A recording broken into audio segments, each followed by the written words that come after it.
Sa ngalan ng Ama, ng Anak, at ng Espiritu Santo, Amen. sumainyo ang Panginoon. At sumayo rin. Mga kapatid, upang maging marapat gumanap sa banal na pagdiriwang, pagsisihan natin ang ating mga kasalanan. Sinugong tagapagpagaling sa mga nagsisisi, Panginoon, kaawaan mo kami. Panginoon, kaawaan mo kami. Dumating na tagapaganyayang ang mga makasalanay magsisi, Kristo, kaawaan mo kami. Kristo, kaawaan mo kami. Nakaluklukan sa kanan ng Diyos Ama para ipamagitan kami, Panginoon, kaawaan mo kami. Panginoon, kaawaan mo kami. Kaawaan tayo ng makapangyarihang Diyos, patawarin tayo sa ating mga kasalanan at patnubayan tayo sa buhay na walang hanggan. Amen. Papuri sa Diyos sa kaitaasan.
Manalangin tayo.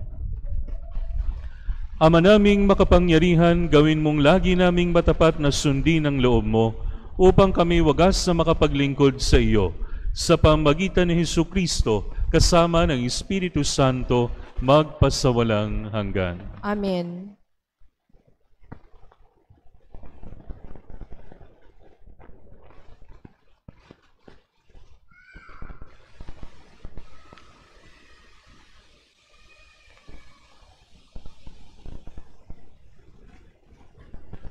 Ang salita ng Diyos mula sa aklat ng Exodo. Noong mga araw na iyon, ang mga Israelita ay nasa Rephidim at sinalakay sila ng mga Amalekita. Sinabi ni Moises kay Josue, "Pumili ka ng ilang tauhan natin at pangunahan mo sa pakikipaglaban sa mga Amalekita. Tatangnan ko naman ang tungkod na ibinigay sa akin ng Diyos at ako'y tatayo sa ibabaw ng burol." Sinunod ni Josue ang utos ni Moises at hinarap niya ang mga Amalekita. Si Moises naman, kasama sina Aaron at Hur, ay nagpunta sa burol. Kapag nakataas ang mga kamay ni Moises, nananalo ang mga Israelita. Kapag nakababa, nananalo naman ang mga Amalekita.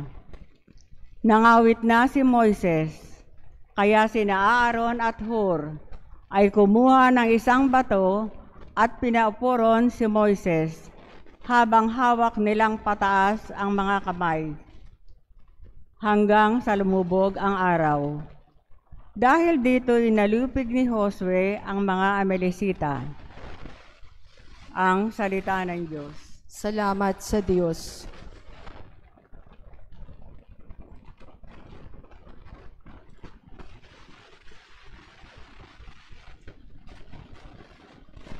Sa pangalan ng may kapal, tayo ay tinutulungan.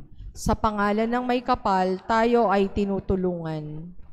Sa gawin ng bundok, tumitingin ako, saan manggagaling ang aking saklolo? Ang hangad kong tulong sa Diyos na magmumula, sa Diyos na lumikha ng langit at lupa. Sa pangalan ng may kapal, tayo ay tinutulungan. Huwag sana akong bayaang mabuwal, handang lagi siya sa pagsasanggalang. Ang tagapagtanggol ng bayang Israel, hindi natutulog at palaging gising. Sa pangalan ng may kapal, tayo ay tinutulungan. Ang Diyos na Panginoon, siyang magbabantay, laging nasa piling upang magsanggalang. Di ka magdaramdam sa init ng araw, kung gabi ay di ka sasaktan ng buwan. Sa pangalan ng may kapal, tayo ay tinutulungan. Sa mga panganib, ika'y ililigtas, nitong Panginoon, siyang mag-iingat. Saan man naroon, ika'y iingatan, di ka maaano kahit na kailan. Sa pangalan ng may kapal, tayo ay tinutulungan.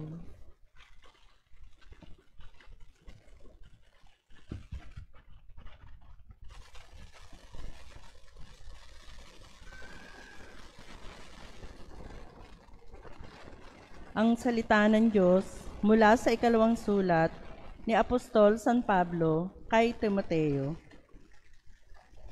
Pinakamamahal ko, huwag mong tatalikdan ang mga aral na natututuhan mo at matibay na pinananaligan.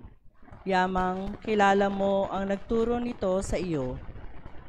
Mula pa sa pagkabata, alam mo na ang banal na kasulatan ay nagtuturo ng daan ng kaligtasan sa pamamagitan ng pananalig kay Kristo Jesus. Lahat ng kasulat ay kinakasihan ng Diyos at magagamit sa pagtuturo ng katotohanan, sa pagpapabulaan sa maling aral, sa katotohanan, sa pagtutuwid sa likong gawain, at sa pag-akay sa matuwid na pamumuhay. Sa gayon, ang lingkod ng Diyos ay magiging handa sa lahat ng mabubuting gawain. Inuutusan kita sa ngalan ng Diyos at ni Kristo Jesus na hahatol sa mga buhay at mga patay, alang-alang sa kanyang pagparito at paghahari. Ipangaral mo ang salita ng Diyos, napapanahon man o hindi, hikayatin mo, pagsabihan at patatagin ang loob ng mga tao sa pamamagitan ng matiyagang pagtuturo. Ang salita ng Diyos. Salamat sa Diyos.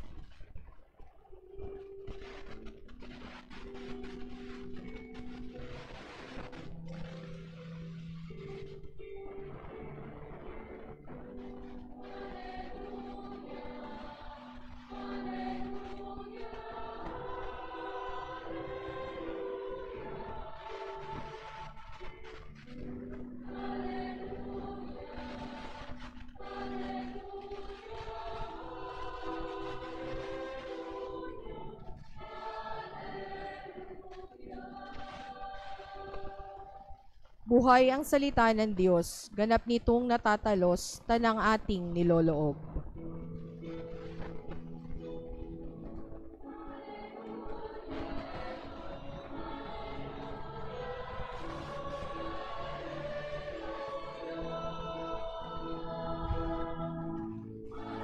Alleluia, Alleluia, Alleluia, Alleluia.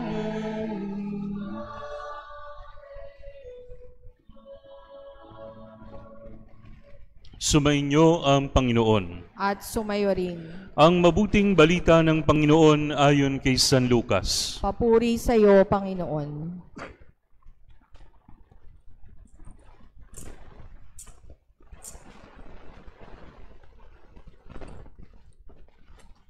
Noong panahong iyon, isinaysay ni Jesus ang isang talinhaga.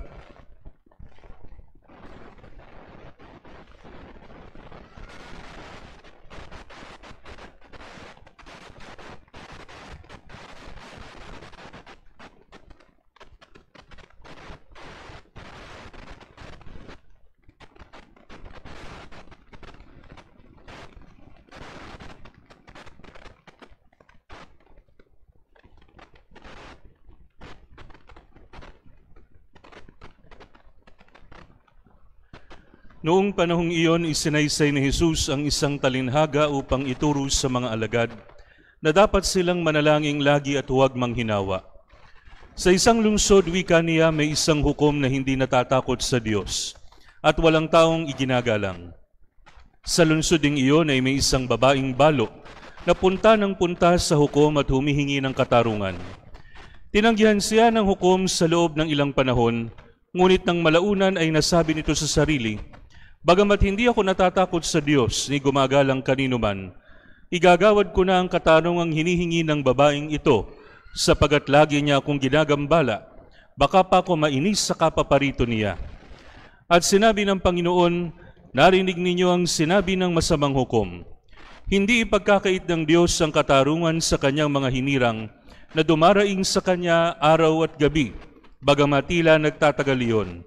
Sinasabi ko sa inyo, agad niyang igagawad sa kanila ang katarungan. Ngunit pagdating ng anak ng tao sa daigdig na ito, may makikita kaya siyang mga taong nananalig sa kanya?" Ang mabuting balita ng Panginoon. Pinupuri ka namin, Panginoong Hesukristo.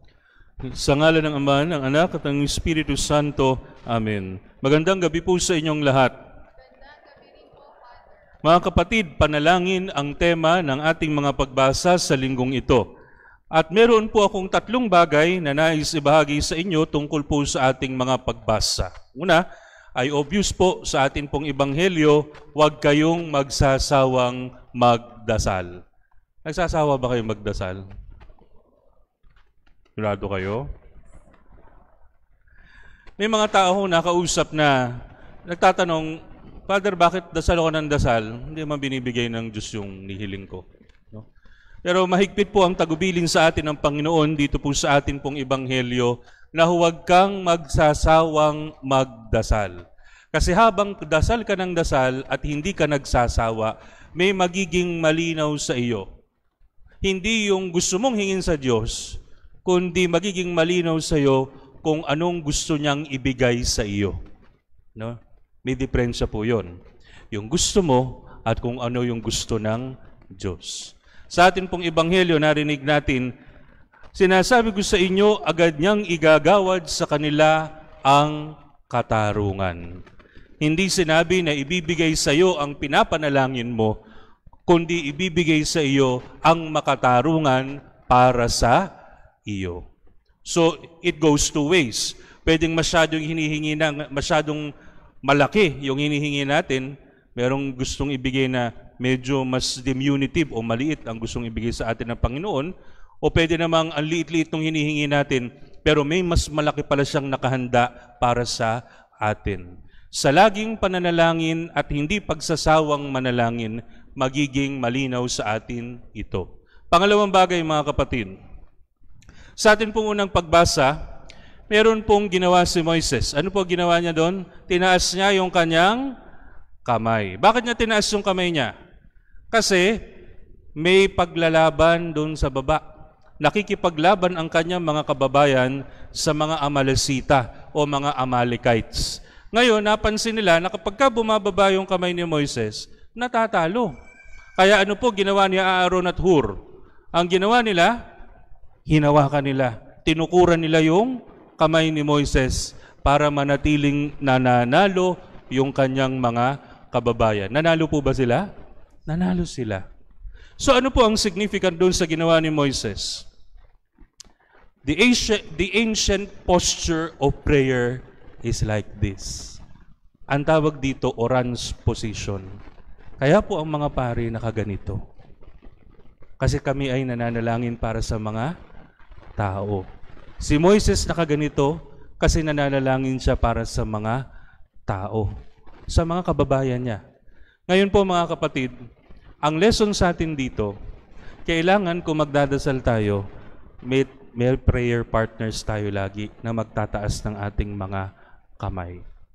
Hindi lang ikaw ang magdadasal, kundi manghihingi ka rin ng panalangin mula sa ibang tao. Father, paano nangyari yun? Magpupunta pa ba ako sa kapitbahay ko para sabihin sa kanya, oo, pagdasal mo ko. Tingnan nyo nga ang bawat isa ngayon. Tingnan nyo. Ayaw ba tingnan yung katabi nyo? Oh. Ano ginagawa niyang katabi nyo? Nagsisimba. Di ba? Narinig nyo na yung kataga na sinabi ng isang tao na niyaya nyo magsimba? Tumatawag naman ako sa Panginoon dito, sa bahay. Iba yung panalangin ng nag-iisa sa panalangin ng sabay-sabay. Hindi sa ating pananalangin dito sa loob ng Santa Misa, hindi lang yung sarili nyo pinapanalangin nyo. In effect, pinapanalangin nyo yung panalangin ng mga nagsisimba kasama ninyo. Makikita yan sa panalangin ng bayan. So, the second point is support each other in prayer. Hindi man kayo makapagbigay ng tulong pinansyal, hindi nyo man maibigay yung mga bagay na hinihingi niya, tulungan nyo siya sa pamamagitan ng pagdarasal. And lastly, mga kapatid, sa atin pong ikalawang pagbasa, narinig natin, ang sabi po doon, sinabi ni San Pablo kay Timoteo, natandaan mo yung mga bagay na natutunan mo sa amin at huwag mong kakalimutan ang kahalagahan ng banal na kasulatan. Ano ba ibig sabihin nun? Sa panalangin, mga kapatid, hindi kahit ano pwede nating ipagdasal. Kaya dapat alam natin yung mga bagay na natanggap natin, kamukha nung sinabi ni Apostol San Pablo kay Timoteo, ano ba yung mga natanggap ni Timoteo? Yung turo ng simbahan. Tinanggap niya yun. Ang tawag doon, tradition. Pagkatapos, ang sabi pa niya, huwag mong kakalimutan ang kahalagahan ng kasulatan. Ano ba yung kasulatan? Yung Biblia na meron tayo ngayon. Pero nung panahon ni San Pablo, Old Testament pa lang yun. So, kinakailangan alam natin ang turo ng simbahan at alam natin ang ating pinananaligan bilang mga Kristiyano sa pamamagitan ng Biblia. Bakit? Kasi kapag nagdasal tayo, alam natin kung ano yung pagdadasal natin. Halimbawa, Lord, sana magkasakit siya. Pagdadasal mo ba yun?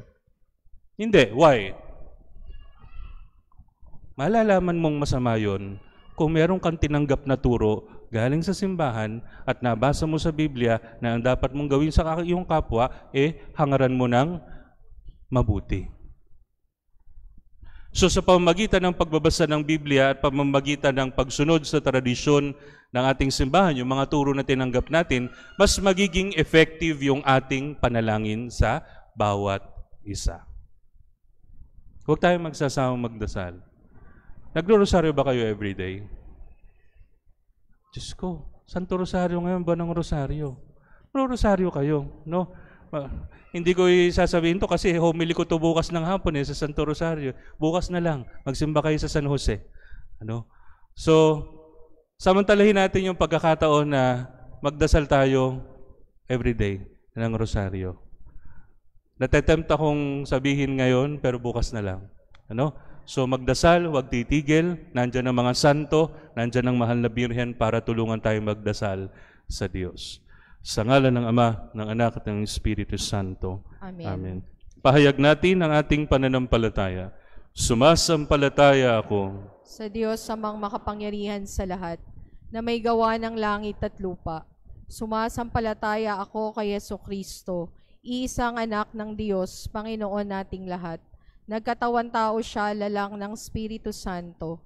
Ipinanganak ni Santa Mariang Birhen. Pinagpakasakit ni Poncio Pilato. Ipinako sa krus, namatay inilibing. Nanaog sa kinaroroonan ng mga yumao. Nang may 3 araw na buhay na maguli. Umakyat sa langit. Naluluklok sa kanan ng Diyos amang makapangyarihan sa lahat. Doon magmumula ang paririto at huhukom sa nangabubuhay at nangamatay na tao. Sumasampalataya naman ako sa Diyos Espiritu Santo, sa banal na simbahang katolika, sa kasamahan ng mga banal, sa kapatawaran ng mga kasalanan, sa pagkabuhay na muli na nangamatay na tao, at sa buhay na walang hanggan. Amen.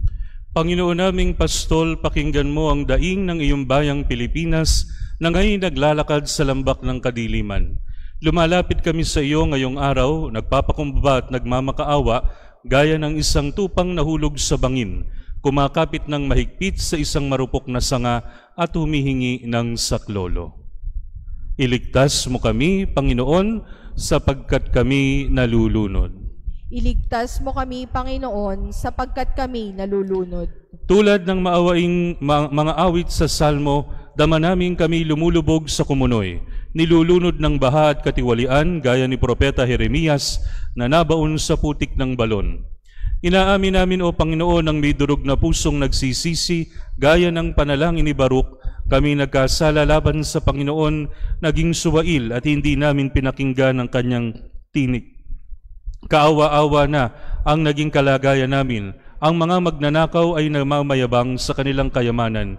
Ipinangangalanda ka ng magagarang sasakyan, mga alahas na milyong-milyong piso ang halaga at mga nagpapasasa sa hapunang katumbas ng ilang taong sahod ng isang obrero. At kami rin, O Diyos, sa maliliit man o malalaking pagkukulang ay naging dahilan ng paglaganap ng dilim, sa pag-aabot ng lagay sa fixer at sa pulis trapiko, sa pagtanggap at pagpapalaganap ng kasinungalingan at pekeng balita, sa pagtanggap ng mga donasyon mula sa mandarambong at mapang-abuso, sa pananahimik sa harap ng kawalang katarungan alang-alang sa kaginhawaan. Patawarin mo kami, Panginoon, sapagkat hinayaan naming ang masama ay maghari sa aming lipunan. Maawa ka sa amin, O Diyos, ayon sa iyong wagas na pag-ibig. Nilulunod kami, Panginoon, ng mga kalamidad, baha, lindol, sunog, bagyo.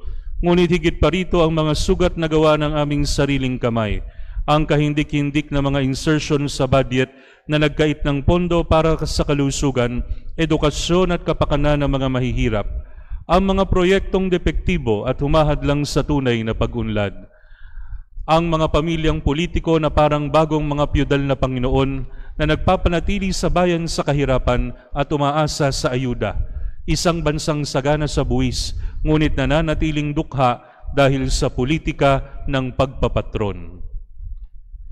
Kung ang aking bayan na tinatawag sa aking pangalan ay magpapakumbaba, mananalangin, hahanapin ang aking mukha at tatalikod sa kanilang masasamang gawa, diringgin ko sila mula sa langit at pagagalingin ko ang kanilang lupain. Pagalingin mo ang aming bayan, O Panginoon. Minsan mong ipinahayag kung ano ang mabuti at hinihingi mo sa amin, ang gumawa ng katarungan, umibig sa kapwa at lumakad ng mapagkumbaba kasama mo. Kami nabigo, ngunit hindi kami mawawalan ng pag-asa, sapagkat sinabi ni Apostol San Pablo, ang pag-asa ay hindi nagbubunga ng pagkadismaya, sapagkat ang pag-ibig ng Diyos ay ibinubuhos sa ating mga puso sa pamamagitan ng Espiritu Santo. Hindi mo kami nilikha para sa kasamaan, kundi para sa kabutihan. Tinubos mo kami at binihisan ng bagong pagkatao kay Kristo. Halina, Espiritu Santo, baguhin mo ang mukha ng daigdig, baguhin mo ang puso ng aming bayan. Hipan mo kami ng tapang na bumangon laban sa kasakiman at kapangyarihan, at gisingin mo ang mataas naming udyok na kumalinga, magmalasakit, mahabag at magmahal ng walang kondisyon. Hayaang ang kaligtasan ng pinakamahina hindi lamang ng pinakamalakas ang maging tanda ng aming pagkatao. Pagkalooban mo kami ng lakas upang magtayo ng isang Pilipinas na puno ng katotohanan, katarungan at habag. Ama, dinggin mo kami sa pamagitan ni Kristong anak mo, kasama ng Espiritu Santo, magpasawalang hanggan. Amen. Mahal na Birhen ng Santo Rosario, aming ina, sa iyong mga kamay ay aming ipinagkakatiwala ang mahal naming bayan. Amen.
Manalangin kayo mga kapatid upang ang paghahain natin ay kalugdan ng Diyos amang makapangyarihan. Tanggapin nawa ng Panginoon itong paghain sa iyong mga kamay, sa kapurihan niya at karangalan sa ating kapakinabangan at sa buong sambayanan niyang banal.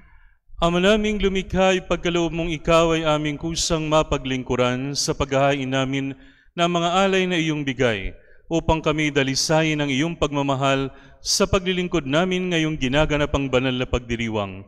Sa pamagitan ni Hesukristo, kasama ng Espiritu Santo, magpasawalang hanggan. Amen. Sumainyo ang Panginoon. At sumayo rin. Itaas sa Diyos ang inyong puso at diwa. Itinaas na namin sa Panginoon. Pasalamatan natin ang Panginoong ating Diyos. Marapat na siya ay pasalamatan. Ama naming makapangyarihan, tunay ngang marapat na ikaw ay aming pasalamatan sa pamamagitan ni Hesukristo na aming Panginoon. Lubhang nabagabag ang kanyang loob sa pagkakamali ng tao sa sansinukob, kaya't minabutan niyang siya ipanganak ng birheng bukod mong pinagpala sa babaing lahat. Sa labi ng imbing kamatayan kami inagaw ng namatay mong anak. Sa pagkabuhay niya, kami kanyang binuhay upang kaugnayan namin sa iyo huwag magwakas. Kaya kaisa ng mga anghel na nagsisiawit ng papuri sa iyo ng walang humpay sa kalangitan, kami nagbubunyi sa iyong kadakilaan.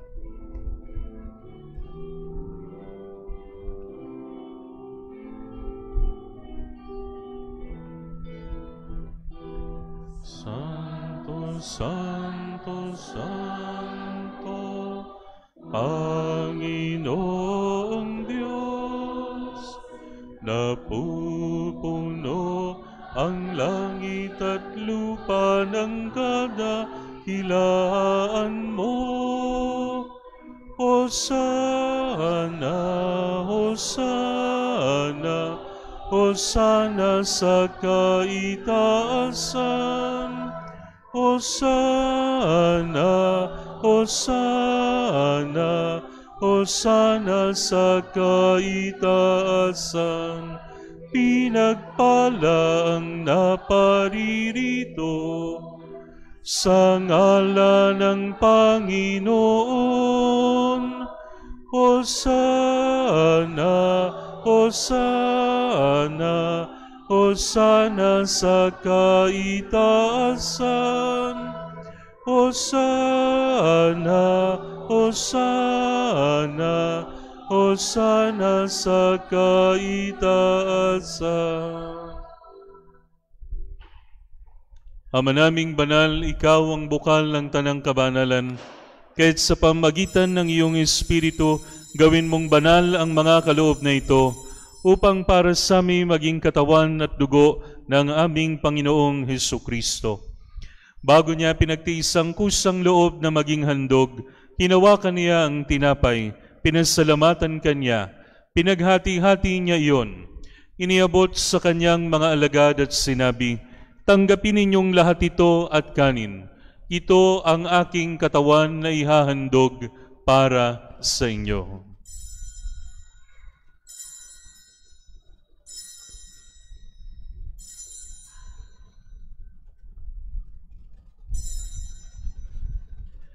Gayun din naman nung matapos ang hapunan, hinawakan niya ang kalis, muli kanyang pinasalamatan. Iniabot niya ang kalis sa kanyang mga alagad at sinabi, tanggapin ninyong lahat ito at inumin. Ito ang kalis ng aking dugo, ng bago at walang hanggang tipan. Ang aking dugo na ibubuhos para sa inyo at para sa lahat, sa ikapagpapatawad ng mga kasalanan. Gawin ninyo ito sa pag-alala sa akin.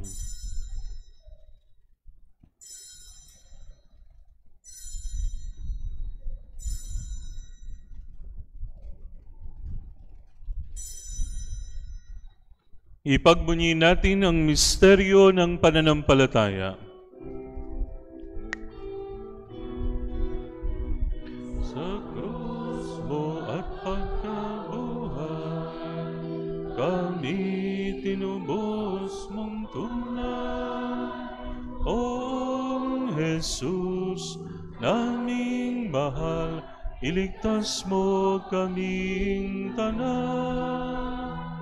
O Jesus, naming mahal, ngayon at magpakailanman.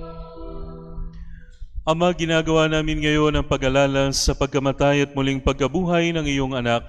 Kaya tiniaalay namin sa iyo ang tinapay na nagbibigay buhay at ang kalis na nagkakaloob ng kaligtasan. Kami nagpapasalamat dahil kami iyong minarapat na tumayo sa harap mo para maglingkod sa iyo. Isinasamo namin kaming magsasalo-salo sa katawan at dugo ni Kristo ay mabuklod sa pagkakaisa sa pamamagitan ng Espiritu Santo. Ama, lingapin mo ang iyong simbahang laganap sa buong daigdig. Puspusin mo kami sa pag-ibig kaysa ni Leon na aming Papa, ni Dennis na aming Obispo at ng Tanang Kaparian. Alalahanin mo rin ang mga kapatid naming nahimlay, nang may pag-asang sila'y muling mabubuhay, gayon din ang lahat ng mga pumanaw. Kaawaan mo sila at patuloyin sa iyong kaliwanagan. Kaawaan mo at paging dapatin kaming lahat na makasalo sa iyong buhay na walang wakas, kaysa ng mahal na Birheng Maria na Ina ng Diyos, kaysa ni San Jose, kaysa ng mga apostol at lahat ng mga banal na namuhay dito sa daigdig ng kalugod-lugod sa iyo. May pagdiwang nawa namin ang pagpupuri sa ikararangal mo sa pamamagitan ng iyong anak na aming Panginoong Hesukristo. Sa pamamagitan ni Kristo, kasama niya at sa Kanya, ang lahat ng parangal at papuri ay sa iyo, Diyos amang makapangyarihan, kasama ng Espiritu Santo, magpasawalang hanggan.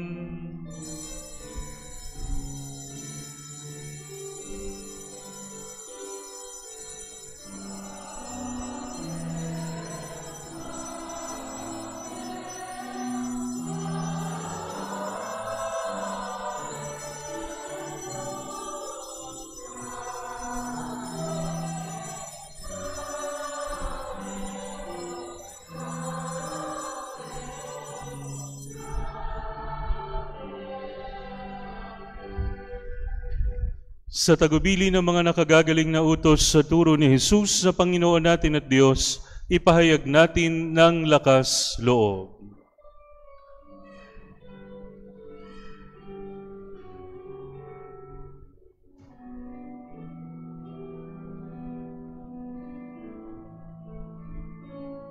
Ama namin, sumasalangit ka, sambahin ang ngalan mo, mapasa amin ang kaharian mo, sundin ang loob mo, dito sa lupa para nang sa langit. Bigyan mo po kami ngayon ng aming kakanin sa araw-araw at patawarin mo kami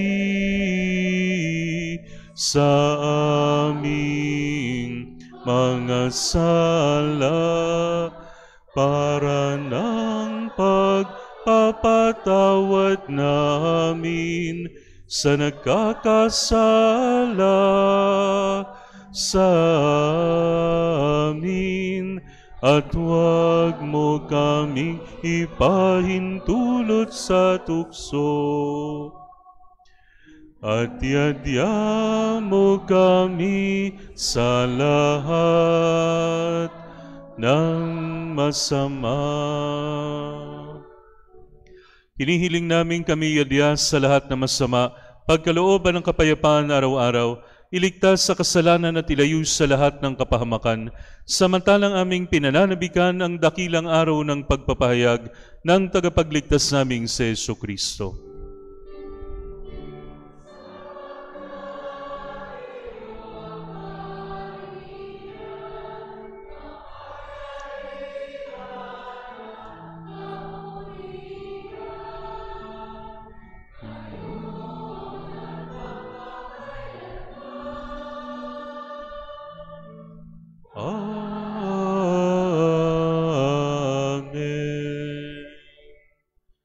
Panginoong Hesukristo, sinabi mo sa iyong mga apostol, kapayapaan ang iniiwan ko sa inyo, ang aking kapayapaan ang binibigay ko sa inyo.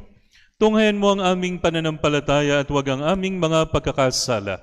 Pagkalooban mo kami ng kapayapaan at pagkakaisa ayon sa iyong kalooban, kasama ng Espiritu Santo, magpasawalang hanggan. Amen. Ang kapayapaan ng Panginoon ay laging sumainyo. At sumayo rin. Magbigayan kayo ng kapayapaan sa isa't isa.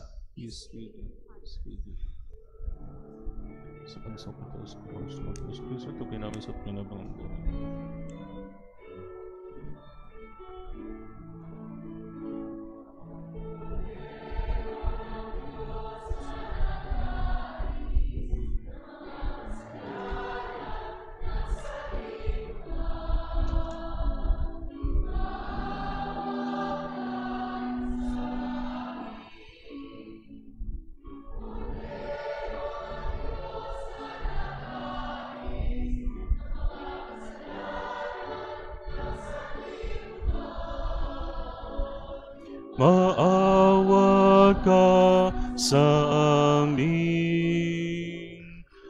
Agnus Dei qui tollis peccata mundi, dona nobis pacem, dona nobis pacem, dona nobis pacem.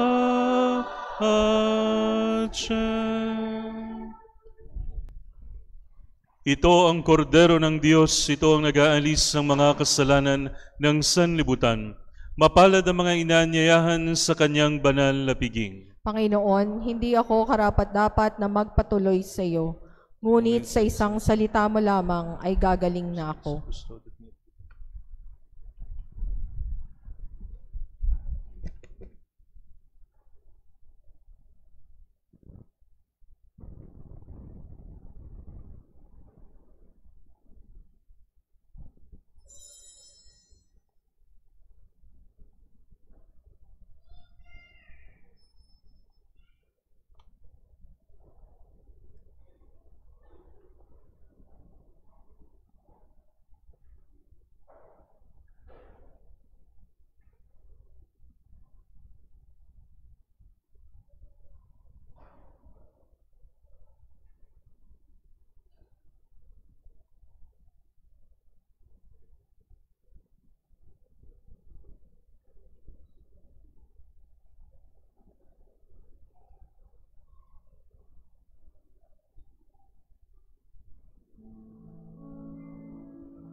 Manalangin tayo. Ama naming mapagmahal, gawin mong sa aming banal na pakikinabang, kami ngayon ay iyong matulungan at mahubog para mamuhay sa kalangitan sa pamamagitan ni Hesukristo kasama ng Espiritu Santo magpasawalang hanggan. Amen. Sumainyo ang Panginoon At sumayo rin. at pagpalain kayo ng makapangyarihang Diyos Ama, Anak at Espiritu Santo. Amen. Naiyalay ng banal na misa, humayo kayong taglay ang kapayapaan ni Kristo. Salamat sa Diyos.